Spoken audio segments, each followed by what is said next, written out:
பகுஜன் சமாஜ் கட்சி மாநில தலைவர் ஆம்ஸ்ட்ராங் மர்ம நபர்களால் கடந்த 5ஆம் தேதி பெரம்பூரில் வைத்து கொலை செய்யப்பட்டார். இந்த கொலை நாடு முழுவதும் பெரும் அதிர்வலையை ஏற்படுத்திய நிலையில் இந்த கொலை தொடர்பாக 11 பேர் காவல் நிலையத்திற்கு சென்றார்கள்.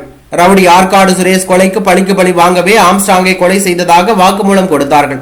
இந்நிலையில் ஆம்ஸ்ட்ராங் கொலையில் முக்கிய பங்கு வகித்த திருவேங்கடம் போலீஸ் காவலில் இருந்து தப்பிக்க முயன்றதாக கூறி என்கவுண்டரில் சுட்டு கொலை செய்யப்பட்டார். இது தொடர்பாக தமிழக பாஜக தலைவர் அண்ணாமலை வெளியிட்டுள்ள அறிக்கையில், பகுஜன் சமாஜ் கட்சி மாநில தலைவர் ஆம்ஸ்ட்ராங் அவர்களின் கொலை வழக்கில் போலீசாரிடம் சிக்கிய திருவேங்கடம் என்பவரை இன்று தமிழக காவல்துறையினர் என்கவுண்டரில் சுட்டுக் கொண்டிருக்கிறார்கள். திருவேங்கடம் தப்பி ஓடும் போது சுட்டுக் கொண்டதாக தெரிவித்துள்ளார்கள்.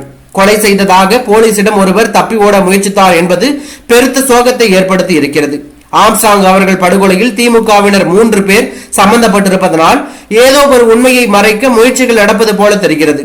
ஆம்ஸ்ட்ராங் அவர்கள் கொலை வழக்கு சரியான திசையில் செல்கிறதா என்ற கேள்வியும் எழுந்துள்ளது.